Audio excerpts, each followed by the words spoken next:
All right, well, let's get started.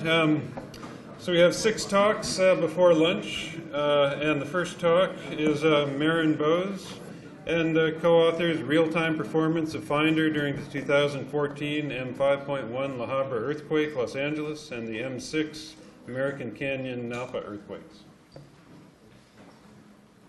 Yes, thank you very much for coming to this presentation. So in this presentation I'm going to talk about an algorithm that we have mainly designed for large earthquakes with magnitudes larger than 6.5. But as we will see today, this algorithm can also come into action for much smaller earthquakes, as we're seeing in La Habra and Napa Valley recently. So before diving into the details of FinDer and its performance, I would like to briefly remind you why finite fault information is so important for earthquake early warning. And the reason is that for early warning, we mainly want to predict the ground shaking a user will experience. And we know that these ground motions are mainly controlled by the rupture to site distance rather than the hypocentral distance. And I would like to use the magnitude 7.8 shakeout scenario earthquake to give you a good demonstration of this behavior. So let's say that we have such a large earthquake in Southern California, and we have a warning system set up and want to predict the shaking a user in Los Angeles will experience. Now, because this earthquake is so far, and if we have only point source algorithm in place, then the predicted shaking would be only light or possibly moderate, so most likely no user would really take a warning seriously. But on the other hand, if we have a finite fault detection algorithm in place, then the estimated shaking goes up to severe shaking, which is of course much more realistic in case of such large event. And we see that finite fault information can really make a difference of 4 or maybe even more intensity units. But there's also another reason why finite fault information is important for earthquake early warning. This is here illustrated again for Los Angeles. So we're seeing here the expected ground shaking in Los Angeles if we had a magnitude 6.5 or magnitude 7 earthquake with the rupture propagating away from Los Angeles. And we're seeing in this case, we are mainly concerned about earthquakes which occur very close to Los Angeles. So these are areas with red, orange, and yellow color. So this is the case when the rupture propagates away. But now, if we have the other scenario that the rupture propagates towards Los Angeles, the picture is completely different. Many more faults pose a significant threat to the city, and earthquakes actually can also occur pretty far away from Los Angeles and can cause significant damage.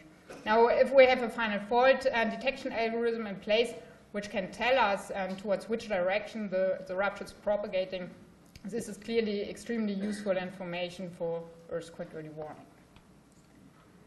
So a less big earthquake was a magnitude 5.1 La Habra earthquake, which we had in March this year. But even though it was fairly small, it was widely felt by many people in Los Angeles and also caused significant damage. So as Doug mentioned before, the earthquake was detected by our CSN shake alert system within 4 seconds. A number of updates was issued, and we ended up with having a warning time of approximately 4 seconds and at Caltech and Pasadena available. And so Caltech is pretty close to this location. But aside from the shake alert system, we were also running in real time our finite fault rupture detection system or algorithm in a separate system, so it was not contributing to shake alert. FinDer is currently maybe not in the optimized way coded, and so therefore it took a little bit longer until this earthquake was detected. Actually, it took 11.5 seconds, and again, a number of updates was sent out. And finally, the last report or output of FinDer is illustrated here in this map. So this is this red line. This is a FinDer predicted 2D rupture. And if we compare this with the aftershock distribution, so aftershock that occurred in the days following the earthquake, and which give us information where the fault rupture really was, we see that we have really an excellent agreement. Still, there are a couple of questions we were a little bit surprised about. So why was the rupture length overestimated? The rupture that we're seeing here is 10 kilometers, and it seems to be quite unlikely that such a small earthquake has such a long rupture. And also the second question, why was FinDer so slow? So this should look differently. So, before we try to answer these questions, I would like to briefly recall how FinDer really works. FinDer is an image recognition technique, and we consider the seismic observations at a given moment in the seismic network as pixels of an image, and we can interpolate between these pixels, and then we perform a near-far source classification, which we have based on acceleration thresholds. And the reason is that we know that high frequency or large high frequency motions are usually generated if we are close to the fault rupture, so we can use as a pretty reliable indicator. And then in the next step, we compare our obtained binary images with sets of pre-calculated generic and fault-specific templates, which we have generated, or these are 2D sources with different rupture lengths and different rupture orientation, and then we simply need to find the template with the best agreement with the seismic observations or the smallest misfit, and that was we obtain an estimate of rupture length and rupture orientation. And so you're seeing this approach is extremely simple and also very fast, so we can update our estimates every second or so, and therefore we're even capable to keep track of the fault rupture as it is still evolving. So now let's try to answer these questions about the performance of FinDer during the Habra earthquake. Why was the rupture length overestimated? Well, FinDer is clearly not designed for these small earthquakes. It's supposed to come into action really for finite fault earthquakes, so magnitude 6.5 and above earthquakes. So it's not optimized for small earthquakes. Our rupture length can currently only grow in increments of 5 kilometers, which is okay if we have a very large earthquake with several tens or hundreds of kilometers length, but of course it can matter for a small earthquake as we had in La Habra. So for this reason and also for other reasons, we decided that it's very useful that in the future we should try to provide uncertainty estimates for the FinDer output. On the second question, why was FinDer so slow? The code is clearly not optimized for real-time processing. It's actually currently a MATLAB standalone code, which is still surprising fast, but there's room for improvement. And we found one way to increase speed is by using a better optimization scheme. And this is something that we have developed for FinDer version 1.4. So we have a faster optimization. We have an overworked misfit function, which takes now the uncertainties of GMPEs into account. These GMPEs, the ground motion prediction equations, are used to calculate these templates. And a new feature is that we are now approximating the likelihood functions for rupture length and orientation, or strictly speaking, at the moment it's the exponential function of the negative misfit, to quantify how reliable our estimates actually are. So now with this new FinDer version 1.4, we were replaying the archive waveform data for the La Habra earthquake, and we're seeing here the results of the first report after 7.7 seconds after origin time. On the left-hand side, we're seeing the results for the raw data, so without side corrections. On the right-hand side, with side corrections. And at the bottom, we're seeing the new uncertainty estimates for rupture length and rupture orientation. So the red line we're seeing here, this is now the FinDer output again. And so in the beginning, so this is the second report, it moves slightly around. And then with the third report, we have the final solution. In both cases, without and with side corrections, we end up with an estimated rupture length of 5 kilometers and a rupture orientation of approximately 60 degrees. And again, we have a very good agreement with the aftershock activity. So for these results that I have shown you so far, we used a threshold of 70 centimeters per square second to define the near source area. This is, of course, kind of arbitrary, so we could also select other thresholds. We're seeing here the results for 25 centimeters per square second. And in this case, we have, of course, a larger near source area, so we need to use another set of templates. But in principle, the approach is still the same, and we get pretty much the same results. So we are seeing here the results for all 4 test runs again.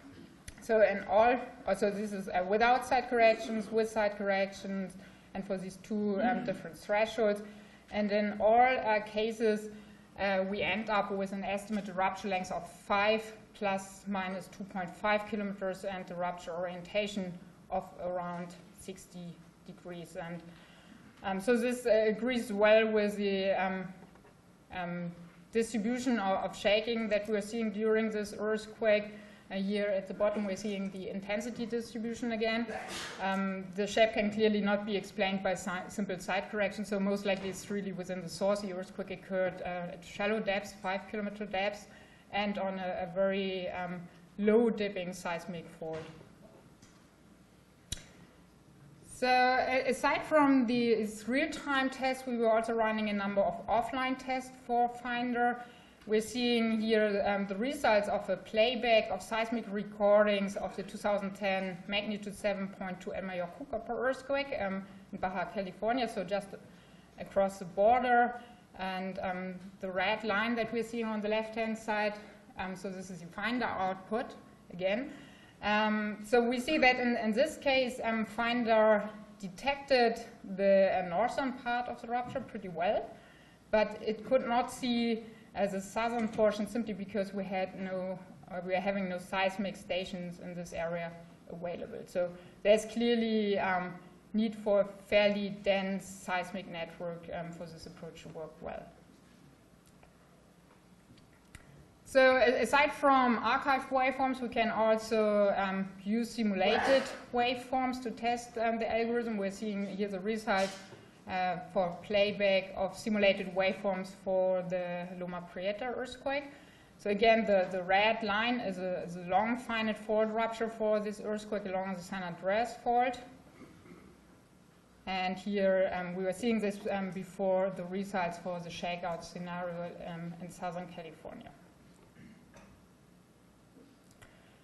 So overall, FinDer passed all real-time and offline tests, and therefore in April, after the La Habra earthquake, the science team decided that FinDer should be integrated into CSN Shake Alert and the demonstration system as soon as possible to improve the performance for large magnitude earthquakes. And then by August 22nd, the integration was almost finalized. We were running into some minor technical issue with the health status messages which are sent through the Shake Alert system to make sure that everything works properly, and we had some issues integrating FinDer into this reporting system. And therefore, on Friday night, we decided that we won't finalize this integration, but instead connect FinDer to a test server which was set up at UC Berkeley and ran the code in a slower debug mode, which produces a lot of additional logging and plots for analysis. So we thought we were on the safe side and would solve this issue soon, but as you all know, only 2 days later, the Napa Valley earthquake occurred, which was, of course, bad luck for us. But still, I think we were quite pleased about the performance of FinDer. So a total of 6 reports was sent out to the test server at Berkeley.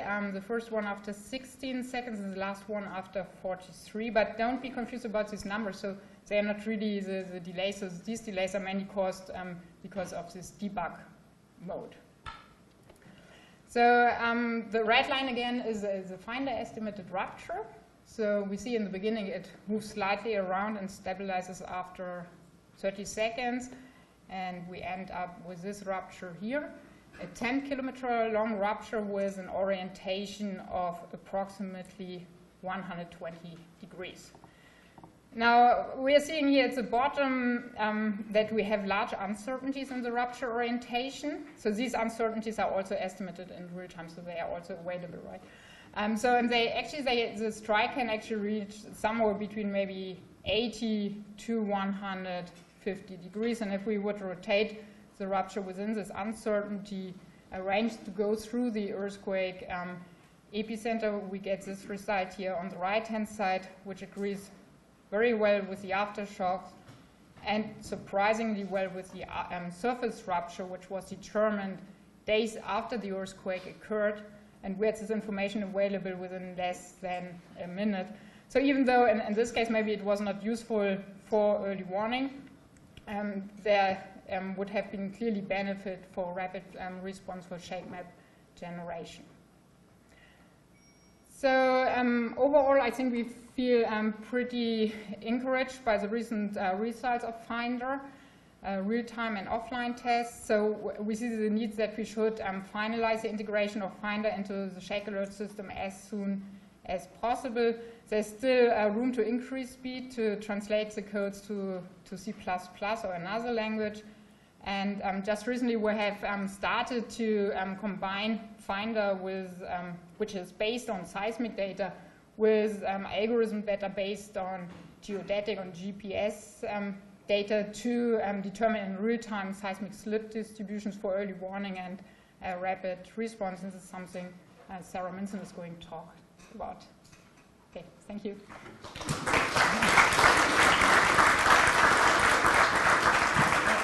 Very good. You kept it under 20 minutes. Do we have time for a question or two, Richard? Oh, you want the microphone? Yeah, sure. So I know it's probably a best guess, but can you do your best to translate those times for when you expect to get the FinDer output for the Napa quake? Can you do your best to give us a sense of when you think we would have it without the sort of delays due to the processing you're talking about? So in the best way, how long it would take? Well, given what are unknown telemetry delays for the network right now and what you know about when, during the processing sequence you would have this information. It's really difficult, but so I think we were seeing, and for the Habra earthquake, for example, the last report was given after 14 seconds. So I think we could be much faster than we were seeing here. You're saying that 43 would become 14? I mean, yeah, I know it's a guess. Yeah, it's really good, so I don't want to say anything. We need to wait for the next earthquake. Okay, it's a question back there. Oh, yeah, you.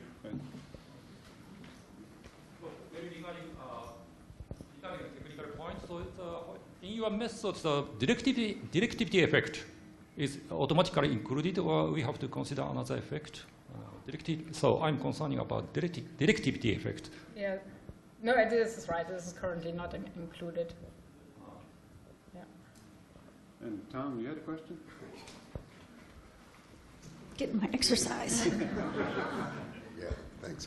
Just a comment. Again, the FinDer is locating the rupture by saying intense high frequencies typically occur very close to the rupture. So it's locating where high frequencies are. And the question is, how quickly can you recognize intense high frequencies? And that probably happens very quickly as the rupture's coming by you. And the question of directivity, it's not looking for directivity, it's looking where the rupture is at any given time. And if you know where the rupture is at any given time, then you can anticipate that directivity will occur. But it's not specifically looking for the directivity. That's in the lower frequency parts of the waveform. Okay. Well, we should probably go to the next talk. Yeah. Thank you Okay. very much. Thank you very much. Okay.